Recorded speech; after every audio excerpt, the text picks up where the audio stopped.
के लोगों के पैसे वसूल हो रहे तो मंजिल तो मिल ही जाएगी, भटकते ही सही, बेघर तो वो है जो घर से निकले ही नहीं।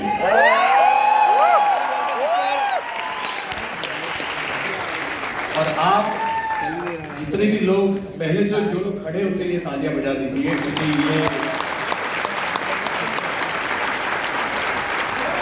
मैंने अपनी पहली लाइफ का पहला सेमिनार खड़े रह के सुना था, और फिर यहाँ नीचे बैठने की जगह मिली थी, मैं नीचे बैठा था, और फिर कुछ लोगों के नसीब खराब होते हैं ना, तो उठ के चले गए तो मैं वहां बैठ गया। तो मुझे एक ही पहली मीटिंग के अंदर तीनों जगह मिली थी, क्योंकि मैं टिका था, और आज भी मुझे 12 करोड़ रुपए मिले हैं क्योंकि मैं टिका हूं।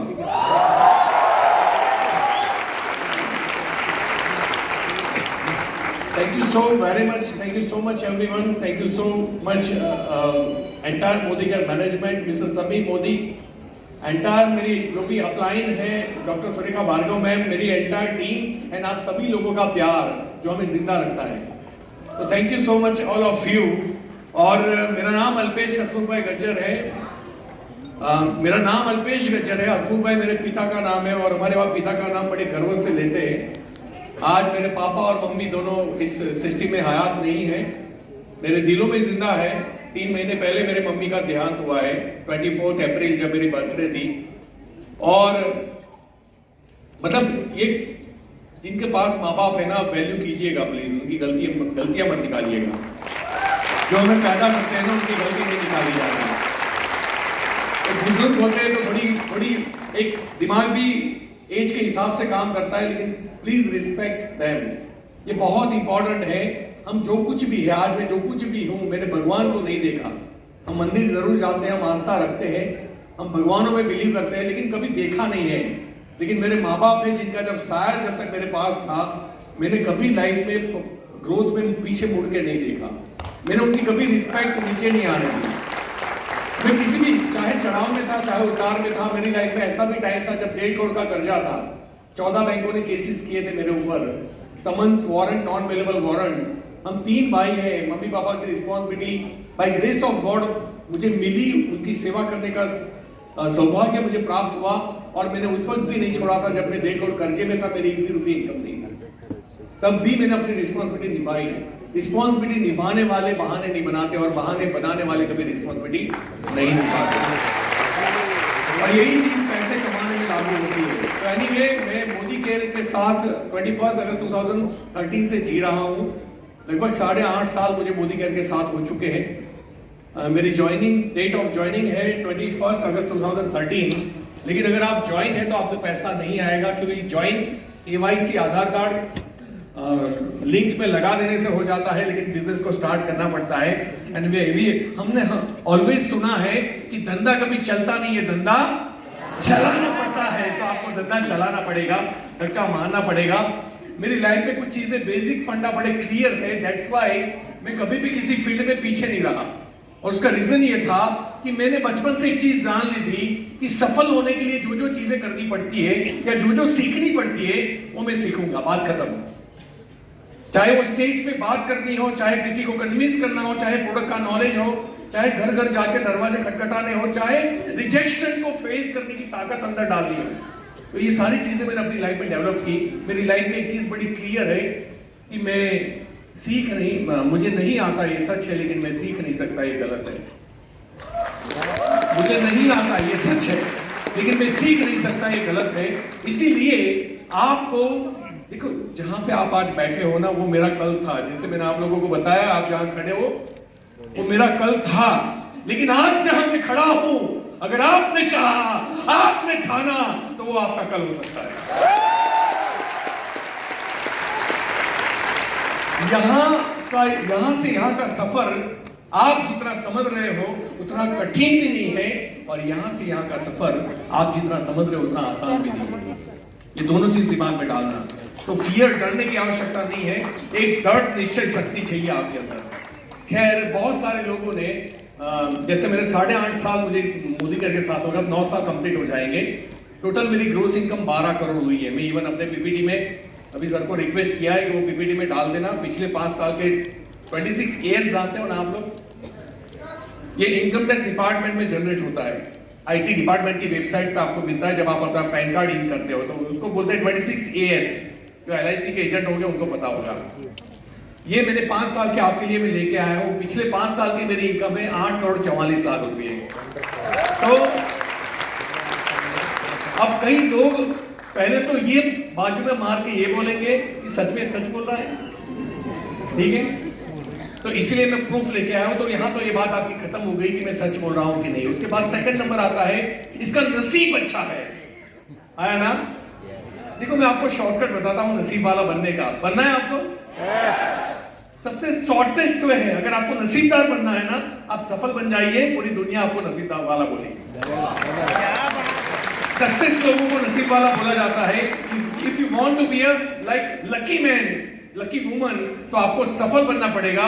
पूरी दुनिया आपको क्या बोलेगी? नसीब वाला है, नसीब वाला है। जब 1.5 करोड़ का कर्जा था ना, किसी ने आके नहीं बोला था ये नसीब वाला है। 14 बैंक पीछे पड़ी थी, पेट्रोल डलवाने के पैसे नहीं थे कार में, तब किसी ने नहीं बोला था कि नसीब वाला है। होटल में ढाबा देख के खाना पड़ता था कि कहीं 200 रुपए का बिल ना हो जाए, 50 रुपए में खाना हो सकता है, तो 50 का जुगाड़ करो, सींग चने खा के चला लो, पानी पी लो, मिनरल वाटर की बोतल तक नहीं खरीद सकते थे। तब किसी ने नहीं बोला था कि नसीब वाला है। नसीब वाले तब वो लोग थे जो IPL मैच देख रहे थे, जो पकोड़े खा रहे थे बारिश के अंदर, जो खर्राटे मार के सांड की तरह 9 बजे तक सो रहे थे, वो नसीब वाले थे। और इसीलिए उन नसीब वालों के ये बदनसीब ने क्रॉस कर दिया। बिकॉज मुझे पता है कि नसीब आपको बनाना पड़ता है। परमपिता परमेश्वर ने सबसे ताकतवर चीज बनाई है, वो है ह्यूमन, इंसान। मुझे नहीं लगता कि इससे ताकतवर आज की चीज, आज के पर्टिकुलर आज के युग में कोई हमसे ताकतवर कोई है। हमने पहाड़ों को चीर के रास्ते बनाए हैं, नदियों का रुख मोड़ा है। हम चीते की तरह भाग नहीं सकते, हमने बुलेट ट्रेन डिजाइन की है। हम ईगल की तरह उड़ नहीं सकते 300 किलोमीटर प्रति घंटा, हमने जेट प्लेन डिजाइन किया है। हम शेर के जैसा, हमारे पास पंजा नहीं है, जबड़ा नहीं है, लेकिन उसी शेर को अभी हम लोग हमारे लास्ट ट्रिप थाईलैंड थी, अगर आप लोगों को याद हो, 2 साल पहले, कोविड से पहले। 9 शेरों को खड़ा कर दिया था कि जय जय करो, जय जय। ये है इंसान की ताकत। और यही इंसान का बच्चा जब ऐसे मीटिंग में निकलने से बाद ये पूछता है मेरे से होगा कि नहीं होगा। ये अपने माँ बाप के ऊपर गाली है। इस सृष्टि के अंदर बहुत सारे जैसे पृथ्वी ग्रह है, वैसे बहुत सारे ग्रह है, राइट? जुपिटर, मंगल, ये वो, चंद्र। उसमें एक ही जगह है जहां जीव पाए जाते हैं, वो है अर्थ, पृथ्वी। और इस पृथ्वी के अंदर भी करोड़ों जीव पाए जाते हैं, जिसमें एक है इंसान। जितना डायमंड इंपॉर्टेंट है, क्योंकि पत्थर तो बहुत है, लेकिन सारे पत्थरों में डायमंड नहीं है, वैसे कुछ ही पत्थरों के अंदर डायमंड पाए जाते हैं, वैसे करोड़ों जीव के अंदर इंसान नाम का जो प्राणी है वो डायमंड है। Everybody is diamond in this world. Condition ये है कि क्या हम कटिंग पॉलिशिंग का प्रोसेस कराने के लिए तैयार है? क्या हम कंफर्ट जोन से बाहर निकलने के लिए तैयार है? हम जंग लड़ना चाहते हैं, लेकिन शहीद भगत सिंह बनना कोई नहीं चाहता। वो हमारे घर में भी नहीं बनना चाहिए, बाजू वाले के घर में बनना चाहिए। हम सबको बड़ी सफलता चाहिए, हमारे बड़े सपने हैं, लेकिन हम सफलता की कीमत चुकाने के लिए तैयार नहीं है। थोड़ी सी तकलीफ आती है। कल मैंने देखा हमारी टीम में एक लेडी ने इसलिए बिजनेस छोड़ दिया, मेरी बैग नहीं लगी, KYC नहीं हुआ था, तो मुझे नहीं करना मोदी केयर। आप सोचो, मेरे साल के 2 करोड़ रुपए आते वो उनको नहीं दिखे, बस एक बैग का लक्ष्य था। कितना बड़ा लक्ष्य था उनका। अजीब नहीं लगता कि एक बैग की वजह से आप साल के 2 करोड़ रुपए आपकी अपलाइन कमा रहा है, उस बिजनेस को आप लीव कर रहे हो। छोटी सोच और पांव की मोच इंसान को कभी बड़ा नहीं होने देती।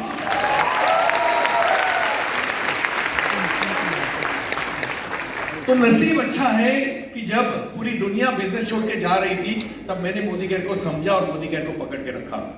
नसीब मेरा और मेरे माता पिता का है, मेरे माता पिता के। मैं हमेशा कहता हूं कि लकी वो लोग नहीं है जो मोदी केयर में आए, लकी वो है जो मोदी केयर को समझे। अगर आपने समझा ही नहीं है तो यू आर नॉट लकी। बहुत आते हैं मोदी केयर में और बहुत जाते हैं, कुछ ही लोग टिक पाते हैं।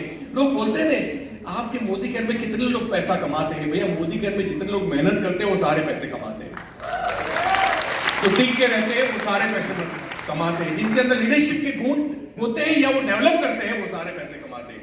एक आम आदमी को पैसा नहीं मिलता। अगर अभी कल ही किसी हमारे टीम के अंदर किसी के बच्चे का 96% मार्क्स आए 12th में, मिस्टर नीरज करके, तो मैंने उनके बेटे को बधाई दी। अब आपको क्या लगता है ये 96% नसीब से आए? हाँ, मेहनत की ना। अगर उसी क्लास में 50 बच्चे के 60% 70% आए, क्योंकि वो पोगो चैनल देख रहे थे, वो वीडियो पे गेम खेल रहे थे, वो बाहर खेलने चले जाते थे, वो फोकस नहीं थे, वो दोस्त के साथ पार्टी करते थे, वो मूवी देखते थे, और उनके मार्क्स नहीं आए, तो आप इसमें नसीब का खेल कैसे बोल सकते हो? जिसके 96% आए ना, जब बच्चे टीवी देखते थे तब वो पढ़ाई करता था, जब बच्चे मूवी देखते थे तब वो पढ़ाई करता था, जब बच्चे मस्ती करते थे तब वो पढ़ाई करता था, जब बच्चे सोते थे वो पढ़ाई करता था। आप कैसे नसीब जैसी बात कर सकते हो? नसीब ये है कि इस कोविड के दौरान अच्छे अच्छे लोग चले गए और आप लोग जिंदा हो, ये नसीब है। मेरी और आपकी सांसें चल रही है, ये नसीब है। हमारे पूर्वजों को कुछ नहीं हुआ, देखो मुझे 1.5 करोड़ का कर्जा हुआ, प्रॉब्लम नहीं है, लेकिन भगवान ने मेरे एक भी अंग को नुकसान नहीं पहुंचाया। दैट इज कॉल्ड लक, क्योंकि इस अंग को बचाना मेरी ताकत औकात नहीं है, बिजनेस को खड़ा करना मेरी ताकत औकात है। और इसीलिए अगर नसीब में बिलीव कर रहे हो तो आप देखिए सब ठीक है ना। क्या कीजिए, मुझे देख पा रहे हो ना? कलर वही दिख रहा है ना जो मैंने पहला, ये शर्ट व्हाइट दिख रहा है ना आपको? पीला तो नहीं दिख रहा है? नहीं, नहीं तो आप पीलिया हुआ है। दैट मीन्स आप लोग ओके हो, आप लोग परफेक्ट हो। एक फिजिकल फिट होना, दिमाग के अंदर समझ होना, आंखों के अंदर देखने की शक्ति होना, दैट इज कॉल्ड लक। अब इसको कैसे उपयोग करते हो? फिर आप, एक आदमी 5 बजे उठ के मेहनत करता है, दूसरे 9 बजे उठता है, फिर नसीब की बात करेगा। मतलब एक 5 बजे उठने वाला बंदा बंदी अपने शरीर का सही दिशा में उपयोग कर रहा है। हमारे वहां तो कुछ लोग ऐसे हैं जो 2-2 बार सोते हैं, रात को भी सोते हैं और दिन में भी सोते हैं, दोपहर को। तो मैं बोलता हूं बेटा हमेशा के लिए सो जा, बात ही खत्म कर, धरती का बोझ। उसको लगता है हाँ हो गया ना, वो नेक्स्ट में लेना है। तो अच्छा, तो आप देखना चाहते हो, पहले टीडीएस देख लो, आपको बिलीफ आ जाएगा। वो फिर उतना पोर्शन दिखा दो। मेरे इनकम टैक्स डिपार्टमेंट का मैं आपको 26 ईयर्स, इस फाइनेंशियल ईयर कौन सा है? ये नीचे, ऊपर ये तो आधा ही आया, इसके नीचे है। अब कैसे करेंगे अलग? हाँ, ये 21-22 का है, 1 करोड़ 93 लाख, देख लीजिए आप। 21-22 वो साल है जहां जिन लोगों ने 100 करोड़ रुपए इन्वेस्ट किए थे उनका भी बैलेंस शीट माइनस में था। 21-22 याद है ना आपको? 22 और 20-21 भी याद होगा, 21-22 में सेकंड वेव था। ये है मेरा 17-18, ये 1 करोड़ 46 लाख है जी। चलिए ठीक है, वो समझ में आ गया ना, भरोसा तो आ जाएगा। जैसे बातों से भी भरोसा। आप लोग घास थोड़ी खाते हैं, खाना खाते हैं, तो आपको समझ में आ जाएगा, है ना। अभी वो जमाना नहीं रहा कि किसी को हम उल्लू बना पाए। अभी जितना आदमी ट्रांसपेरेंट उतना वो ज्यादा चलेगा, जितना ऑनेस्ट उतना ज्यादा चलेगा। लोगों को ये कलयुग लगता है, मुझे ये सतयुग लगता है। इसलिए एक सही आदमी चलता है और गलत लोग बाहर निकल रहे हैं, आप देखिए, है ना। मैं हाँ, ये 1920 का है 1 करोड़ 64 लाख। यहाँ ग्रोस इनकम है, देखिए ये फिर 1 करोड़ 94 लाख। इसके बाद 2021, ये भी कोविड था, लगभग 2 करोड़ हुए ना, 1 करोड़ 94 लाख, मतलब 2 करोड़ में 6 लाख रुपए कम है। वैसे अब हमारी भी सुरेखा मैम की तरफ फैमिली की आइडिया है थोड़ी, तो 55-30-40 लाख उसमें भी आ जाते हैं, लेकिन वो मैं आपको नहीं दिखा रहा हूँ। ये सिर्फ मेरे अकाउंट का, एक अकाउंट का मैं आपको पैसा दिखा रहा हूँ। तो पैसा है इस बिजनेस के अंदर। अगर आपको बिलीव नहीं हो रहा है तो ये आपकी प्रॉब्लम है। आपने कहीं पैसे खोए क्योंकि आपने पैसे लगाए, आपकी कंपनी बंद हुई क्योंकि आपने गलत कंपनी चुनी, आपके अपलाइन ने धोखा दिया क्योंकि आपने अपलाइन के भरोसे काम किया, आप इंडिपेंडेंट नहीं बने। आपको कोई उल्लू बना के चला गया क्योंकि आप उल्लू बनाने के लिए तैयार बैठे थे। हम उस देश में रहते हैं जहां कोई चीज बैठे बैठे मिलती है ना, आदमी लेट के मांगता है, पता है।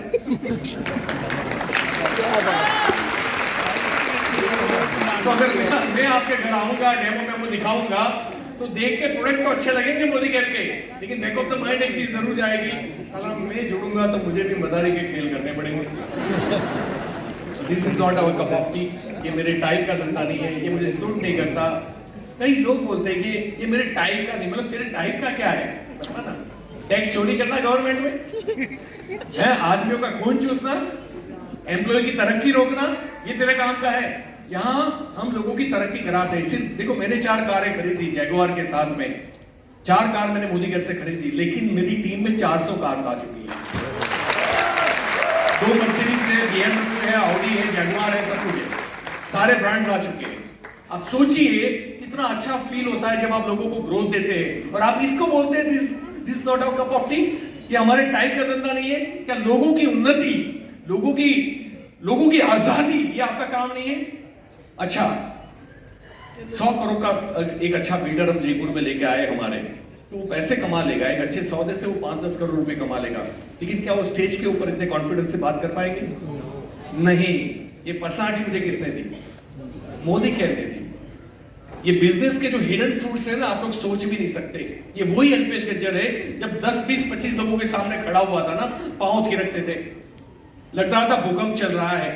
आज भूकंप चलता है, लेकिन मेरे पैरों में नहीं, बाकी के सामने सारे पैरों में। ये फर्क है। ये इसे बोलते हैं ट्रांसफॉर्मेशन। क्या ये हमारे कप ऑफ टी नहीं है? हमारे परिवार के सपने पूरे करना। आज वाइफ खरीदने मॉल में, लोग बोलते हैं ना सैटरडे संडे है, छुट्टी है, एंजॉय विद फैमिली, उसे अकाउंट में पैसे तो बोले 1000-1500 रुपए, ये कैसे एंजॉय करेगा? मैं आपको बताता हूँ, वाइफ बेचारी कोई भी शोरूम पे खड़ी रहेगी ना, चल थका, चल चल चल, नहीं करेगा, क्योंकि साला कहीं का घिस दिया तो प्रॉब्लम हो जाएगा, है ना? वो उसकी शॉपिंग से डरता है। हम जब लेके जाते हैं ना, जितने भी हमारे जो टीबीडीज रेड डायमंड्स है, मैं आपको बता दूं, वाइफ अगर 4 कलर में कंफ्यूज है ना, तो हम चारों उठा लेते हैं। हमें सोचना नहीं पड़ता, किसी भी चीज में सोचना नहीं पड़ता। मैं एक्चुअली बड़े सपने नहीं रखता। मेरी प्रॉब्लम ये है, मुझे हजारों करोड़ का मालिक नहीं बनना। हाँ, मुझे हजारों लोगों की लाइफ बनानी है, मुझे लाखों लोगों की जिंदगी में परिवर्तन लाना है। मेरे सपने थोड़े डिफरेंट है। मैं एक फ्लैट में रहता हूँ, मेरी वाइफ ने मुझे लॉक लगा दिया, अब आप शॉपिंग नहीं करोगे जब तक आप दूसरा मकान नहीं खरीदोगे। तो तुरंत ऊपर वाला मैंने मकान खरीद लिया, वो सामान रखने के लिए खरीदा हमने। आप सोचिए, तो पूरा एक फ्लैट जो उसको इंटीरियर बनाया, पूरा खर्चा किया, 50 लाख का इंटीरियर किया हमने, और फिर उसको सिर्फ कपड़े, जूते और बाकी का जो हमारा सामान है, उसके पर्स है ना। अगर मेरे 50 जूते हैं तो वाइफ के कितने होंगे सोचिए। मेरे अगर 400 शर्ट है मेरे पास, तो वाइफ के पास कितने ड्रेस होंगे, ये सोचिए। और ये वो बच्चा है जो कभी झोपड़े में जीता था, कभी चारों दीवार हमारी मिट्टी की हुआ करती थी। आप नसीब की बात करते हो ना।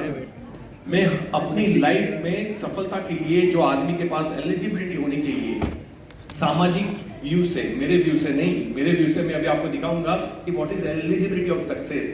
मैं उसकी पीपीटी बना के लाया हूं कि अगर आपको सफल बनना है तो आपके अंदर क्या चाहिए। मुझे आपकी डिग्री नहीं चाहिए, मुझे आपका पैसा नहीं चाहिए, आप कितने अमीर घराने से, मुझे उससे कोई लेना देना नहीं है। अब मर्द हो, औरत हो, हिंदू हो, मुस्लिम हो, गांव से हो, शहर से हो, पढ़े लिखे हो, अनपढ़ हो, कोई मैटर नहीं करता। अगर आपको जीतना है तो कुछ एलिजिबिलिटीज है, आप लोग सीखना चाहोगे ना? वही मैं आज आपको सिखाना होता तो मेरी इनकम 2 करोड़ नहीं होती साल की, 5 करोड़ होती। ये फर्क होता है। एजुकेशन ऑलवेज पुश करता है, लेकिन प्रॉब्लम ये है कि एजुकेशन के बाद हम ज्यादा डरने लगते हैं, ज्यादा सेफ जोन में खेलते हैं, हम रिस्क टेकिंग एबिलिटी हमारी खत्म हो जाती है, हम हर चीज सोच सोच के करते हैं। ऐसा हुआ तो plan A, plan B, plan C, plan D, यदि प्लान में जेड लग जाए। देखो, पढ़ाई लिखाई के बाद अगर हमारी सोच पड़ी नहीं है ना, तो उस डिग्री को आग लगा देनी चाहिए, कोई मतलब नहीं उस डिग्री का।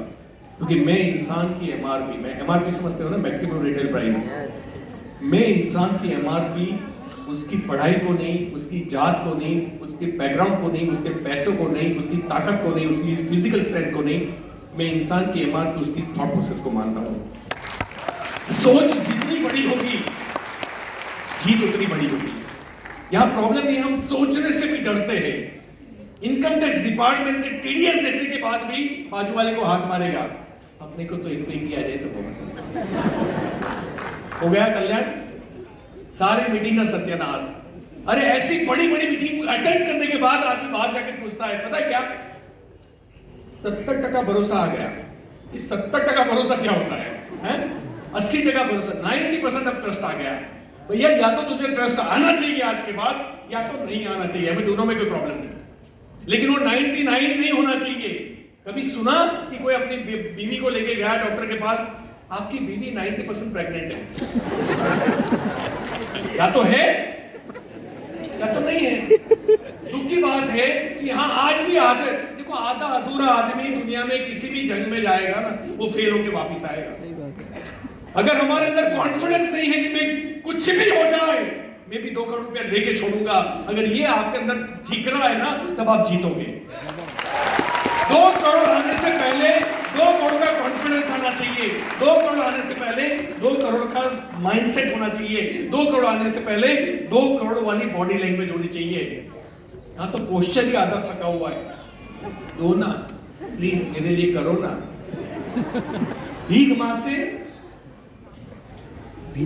तो खैर, अब नसीब की जहां तक बात निकली है, तो मैं जब पैदा हुआ ना, पैदा होते ही मेरा नसीब मुझे पता चल गया। आंखें खुली और पता चला कि धीरू अम्बानी का घर तो नहीं है पक्का। चारों दीवार मिट्टी की थी, चारों दीवार मिट्टी की थी। कभी टेढ़ी बारिश आती थी, एक आध गिर जाती थी। मेरे पापा ने 50 ईयर्स 50 साल किराया भरा है। उस ओडी बोलते हैं हमारे वहाँ गुजरात में उसको, आप यू कैन से झोपड़ा। एक माता जी का मठ था छोटा, उसमें बाजू में एक रूम थी जो हमें दी गई थी। और कभी गेस्ट आते थे ना, अब उस जमाने में गेस्ट फोन करके तो नहीं आते थे ना, हमारे पूरे गांव में फोन नहीं था। और 10 साल के बाद ग्राम पंचायत में फोन लगा था। और गेस्ट आते थे तो चाय दूध नहीं होता था हमारे घर में, तो मम्मा मुझे इशारा करती थी। उसकी 2 जगह फीस थी उधार मांगने की। मैं वहां चला जाता था, 2-5 रुपए उधार लेके चाय दूध खरीदते थे, तब घर में गेस्ट के लिए चाय बनती थी। फीस हमारी टाइम पे कभी नहीं भरी गई। फीस के लिए बेंच पे खड़ा होना, क्लास के बाहर खड़ा होना, ये हमारा रूटीन था। मुझे इंग्लिश मीडियम में पढ़ाया, ये सबसे अच्छा काम यही किया मेरे माता पिता ने। और इंग्लिश मुझे आज भी नहीं आती। मैं थ्रू आउट इंग्लिश मीडियम में पढ़ा था अप टू 12th 12वीं कक्षा तक।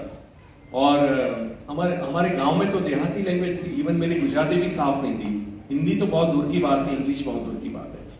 और क्योंकि जो लैंग्वेज मुझे समझ में ही नहीं आती, उसमें मुझे पढ़ाया जाएगा तो क्या होगा। बस यही हुआ, मैं एक ही सब्जेक्ट में पास होता था, वो था गुजराती सब्जेक्ट, क्योंकि मुझे उसी में समझ में आता था, बाकी किसी सब्जेक्ट में समझ नहीं आता था। तो 10th में आगे वाला स्टूडेंट अच्छा था, मैं पास हो गया। 12th में फिर 2-2 सब्जेक्ट करके 4 बार क्लियर किए। मेरे पास पूरी फाइल है मार्कशीट की। मार्कशीट नहीं है, फाइल है उसकी। आपको ऐसे घुमा घुमा के देखना पड़ेगा, तब पता चलेगा ये 12वीं क्रॉस करना है। मैंने फिर ITI किया है, ITI नॉट IIT। तो ITI में मैंने 2 साल किए, जिसमें मैं गुजरात सेकंड आया था। मुझे इंस्ट्रक्टर बनने का मौका था, क्योंकि जो टॉपर्स होते हैं उनको सीधा गवर्नमेंट में एक एग्जाम देके मैं इंस्ट्रक्टर बन सकता हूँ, ये मेरे पास अपॉर्चुनिटी थी। मैं सूरत में तब प्लेग चल रहा था, मैं एग्जाम देने गया। मैं सिर्फ अपना रोल नंबर लिख के फिर बाहर निकल गया। तो मेरे दोस्त को जब पता चला, उसने पूछा कि तूने ऐसी गुस्ताखी क्यों की, तेरे घर में आज खाने के वादे हैं, तुझे गवर्नमेंट जॉब मिल रही थी, तूने क्यों छोड़ा। तब मैंने उसको बोला कि मेरे टीचर मेरे साथ ही अप डाउन करते हैं। मैं जिस बस में बैठता हूँ उसी बस में बैठते हैं, और मैं भी ठंडा टिफिन खाता हूँ, वो भी ठंडा टिफिन खाते हैं। मैं भी प्लास्टिक के जग में पानी भर के लाता हूँ, उसी में आधा वो पीते आधा मैं पीता हूँ। चलो मेरी जिंदगी में फर्क क्या रहेगा, यही तो जीना है। मैंने ये सोचा था कि लाइफ में या तो कुछ बड़ा करूंगा या कुछ नहीं करूंगा, और मुझे दोनों में मजा आता है। तो मेरा मजा कोई नहीं छीन सकता। मैं ऑलवेज कहता हूँ कि आप कौन सी परिस्थिति में हो ये इंपॉर्टेंट नहीं है, आप खुश हो कि नहीं वो ज्यादा इंपॉर्टेंट है। अगर 10,000 करोड़ अगर आपको खुशी नहीं दे सकते तो वो फेल हो 10,000 करोड़, और 10,000 रुपए भी आपको खुशी दे रहे हैं तो you are happiest person in the earth. तो खुशी को हाँ, ये मत समझना पैसा जरूरी नहीं है। कोविड में पूछिए पैसा कितना जरूरी है।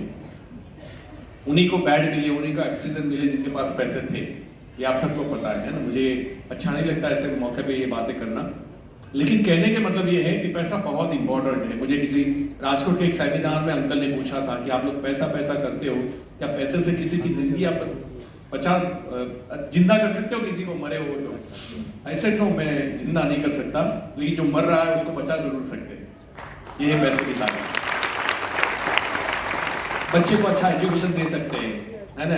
बहुत सारी महिलाएं, वाइफ जो जो जो आज की डेट में बच्चियां हैं, वो जब भी सर्च करती है, लोग उसको गोल्ड डिगर बोलते हैं, गोल्ड डिगर।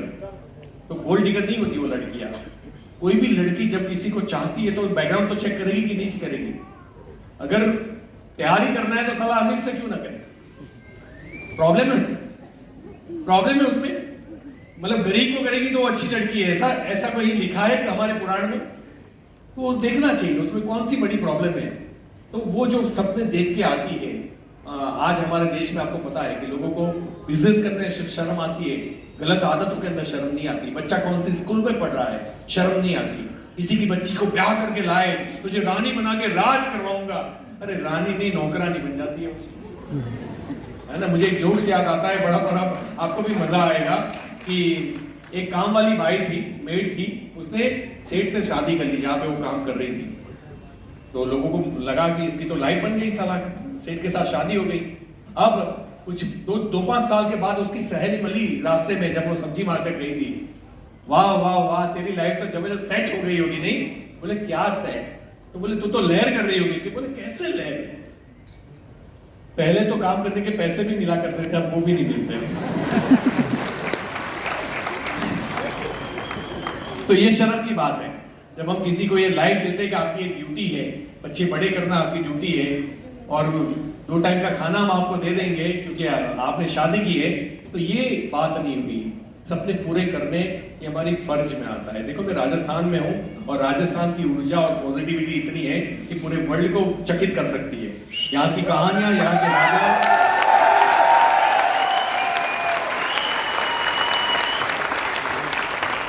मतदान की का लेक्चर यहाँ पे सूट नहीं करता, क्योंकि यहाँ सिर्फ मर्द ही पैदा होते हैं, चाहे औरत हो या मर्द हो, है ना। तो ये मुझे अच्छा लगता है। लेकिन मेरा कहने का मतलब ये है कि हम थरली चीजों को नहीं समझेंगे तो हमारी जिंदगी में एक बड़ा लक्ष्य नहीं बनेगा, और लक्ष्य नहीं बनेगा तो ग्राफ नहीं बनेगा वहां तक पहुंचने का, और ग्राफ नहीं बनेगा तो आप ग्राफ के ऊपर क्लाइंब करना नहीं सीखोगे। अगर क्लाइंबिंग नहीं करोगे तो फिर आपके अंदर जो डायमंड बनने का प्रोसेस है, पत्थर से डायमंड, वो तो आएगा ही नहीं लाइफ में। इस सृष्टि के ऊपर जितने भी लोग मरते हैं, 95% से ज्यादा लोगों को उनकी स्ट्रेंथ के बारे में पता नहीं होता। यहाँ भी जो लोग बैठे हैं उनको ये पता होगा जिंसिंग में क्या है, कैल्शियम में क्या है, उनको ये नहीं पता कि हमारे अंदर क्या है। अगर वो पता चल जाए ना तो बहुत है। तो आपको जिंसिंग कैल्शियम में नहीं पता होगा तो भी आप जीत जाओगे। तो हमारी स्ट्रेंथ को हमें जानना होगा। तो मैंने फिर कहीं नौकरी कर ली 1 साल। 1 साल की नौकरी में मैंने 3 साल का काम किया था। ऐसा पॉसिबल है कभी? मैं आपको बताता हूं, मैं 6 बजे सुबह जॉब पे जाता था और रात को 12 बजे वहां से मैं लौट के आता था। मैं 3-4 घंटे सोता था, जबकि मेरी नौकरी का टाइम था 11 बजे से 6 बजे।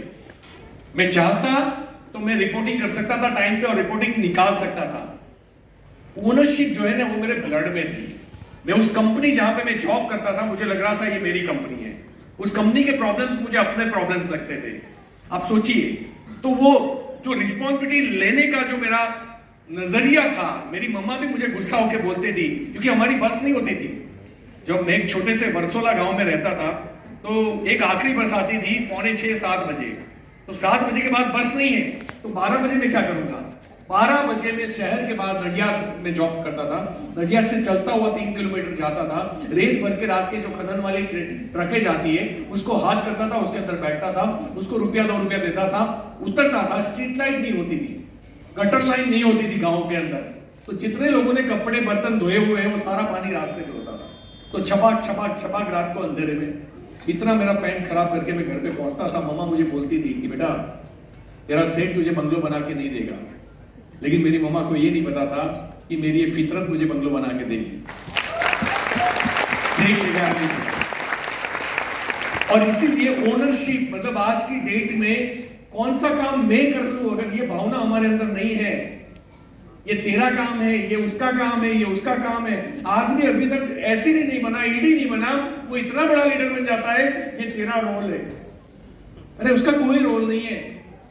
हम लोग अगर ऐसे नहीं होते, हम प्लेटिनम होते, हम प्रेसिडेंट, हम तो मजदूर की तरह काम करते, बॉक्स भी कूट उतारते, बॉक्स भी कूट डालते थे, कोई प्रॉब्लम नहीं। इसमें कौन सी बड़ी बात है? हमारा धंधा है, अपनी कंपनी है, अपनी टीम है, तो रिस्पॉन्सिबिलिटी किसकी रहेगी?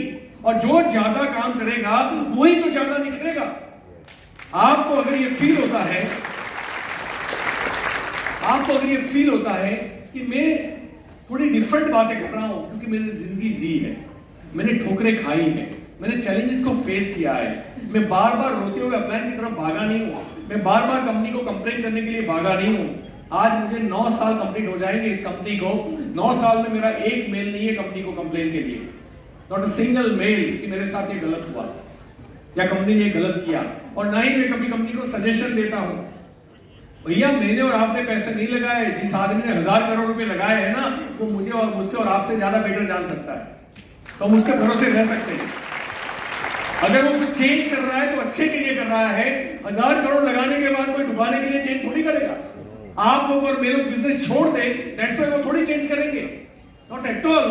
पैसे उनके हैं, रिस्क उनका है, तो वो गलत डिसीजन नहीं ले सकते। मैं और आप ले सकते हैं गलत डिसीजन, क्योंकि हमारा कुछ लगा नहीं है।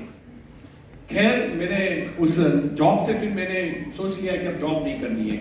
तो एक दोस्त ने पूछा क्या करेगा, मैंने बोला कुछ नहीं करूंगा। तो मेरी मम्मा गुस्से हो गई कि ऐसा कैसे चलेगा, घर में पैसे चाहिए, मुझे हर महीने पैसे देने पड़ते थे। इवन तो जब मैंने ITI किया, कंप्लीट किया, तब भी मैं 2-3 महीने 4 महीने जॉब पे नहीं लगा था। तो मुझे पता नहीं था कि जॉब लाइफ में इंपॉर्टेंट है, पैसा देना इंपॉर्टेंट है। मैं अपने आप को बच्चा समझ रहा था। मैं तो अभी पढ़ रहा हूँ, दिमाग में यही चल रहा था। एक दिन मेरे मम्मा ने खाने की थाली ऐसे घसीट के दे दी, खा ले। तो मैंने सोचा मम्मी ने ऐसे घसीट दी क्यों दी मुझे थाली, क्योंकि मैं फोकट का खा रहा हूँ, मैं कुछ दे नहीं रहा हूँ घर के अंदर। मुझे ये चीज दिमाग में आई। और जब मैंने अपनी लाइफ का पहला इंटरव्यू दिया, मैं तो इलेक्ट्रॉनिक्स, जनरल इलेक्ट्रॉनिक्स में मैंने मास्टरी की हुई थी, उसके अंदर मुझे हर चीज पता चलती थी, आज भी पता चलती है। मेरे घर में वॉशिंग मशीन वाला, टीवी वाला, AC वाला मुझे उल्लू नहीं बना सकता, क्योंकि मुझे उसका पूरा नॉलेज है। तो आपको मैं बता दूं, मुझे अंदर से लगा कि अब मैं कोई भी नौकरी कर लूंगा। तो एक एलिवेटर की कंपनी थी, उसने मुझे पूछा कि यहाँ कचरा भी साफ करना पड़ेगा, आप करोगे? मैंने बोला हाँ मैं करूंगा। मैंने हर चीज उसको हाँ बोली। और बड़े ताज्जुब की बात है, मुझे वो नौकरी नहीं मिली। मैं बड़ौदा गया था इंटरव्यू देने के लिए नडियाद से, तो 60-70 किलोमीटर, शायद उनको मेरा डिस्टेंस ज्यादा लगा होगा अप डाउन के लिए, और शायद वो मुझे नहीं पहचान पाए होंगे। फिर बस स्टॉप पे बैठा था, एक एप्लीकेशन लिख रहा था, मुझे एक नौकरी मिल गई। वो मेरी पहली नौकरी थी। उन्होंने मुझे पूछा था कि आपको कितनी एक्सपेक्टेशन सैलरी है। मैंने डर डर के 1000 रुपए लिखे थे, बहुत डर के। और उसने मुझे पहले महीने 750 रुपए दिए। मैंने उनकी तरफ सिर्फ आंख ऐसे ही दिखे ना, बोले अगले महीने से तेरे 2000। अब सोचो मैंने वो पहले महीने कैसे काम किया होगा। उसको वो भी डर लगा कि ये छोड़ के चला ना जाए। तीसरे महीने मेरी इनकम हो गई 2500 रुपया महीना, और मैं पहला एम्प्लॉई हूं पूरे विश्व का जो अपने बॉस को पूछने गया कि आपको ये परवड़ता है ना देना। मुझे उतना ये पैसा भी ज्यादा लग रहा था। और फिर सिर्फ 1 साल के बाद मैंने सोचा कि मुझे कुछ बड़ा करना है लाइफ में। तो मेरे दोस्त ने पूछा कैसे तू बड़ा करेगा, तेरे पास तो पैसे है नहीं, 5000 रुपए भी नहीं है तेरे पास। मुझे बोला कोई बात नहीं। तो क्योंकि मैं पीसीओ मशीन कंपनी के अंदर as a service engineer work करता था, तो कुछ लोग मेरे संपर्क में आए। उसमें से एक आदमी ने मुझे ऑफर किया था, मेरे लाइफ कुछ काम हो तो बोलना, तू नौकरी के लिए नहीं बना है, तू कुछ लाइफ में बड़ा करेगा। मैंने उस आदमी का कार्ड रखा था। मैंने रात को 12 बजे उसको कॉल किया, वो सो गया था, उसने नींद में से उठाया। मैंने बोला मैं बिजनेस करना चाहता हूँ, आप मुझे 75,000 रुपए दोगे, मुझे 5 मशीनें खरीदनी है पीसीओ की। उन्होंने मुझे 75,000 रुपीज दिए, और उससे मैंने अपने बिजनेस को स्टार्ट किया। 75,000 एक अनजान आदमी आपको देता है उस जमाने में, जब मैं बिल्कुल 21 साल का था। मैंने 21 साल में बिजनेस स्टार्ट किया। जब मैं इंटरव्यू देने गया उस कंपनी की फ्रेंचाइजी लेने हैदराबाद, जनरल कोच में बैठ के गया था, मेरे पास पैसे नहीं थे रेलवे के अंदर। और जब मैं गया तो वो MD का चैम्बर के अंदर जब मुझे इनवाइट किया गया, मैं इतना छोटा और मेरे गले में यहाँ हड्डी में इतना खड्डा था। मैं 50-45 किलो का था। और जैसे मैं एंटर हुआ, उसने पहले मेरे ऐसे पीछे देखा, फिर रीजनल हेड थे, उनको पूछा कि पापा किधर है इसके? बोले सर यही मेन है। अरे ये किस बच्चे को पकड़ के लेके आते हो तुम, ये बिजनेस करेगा?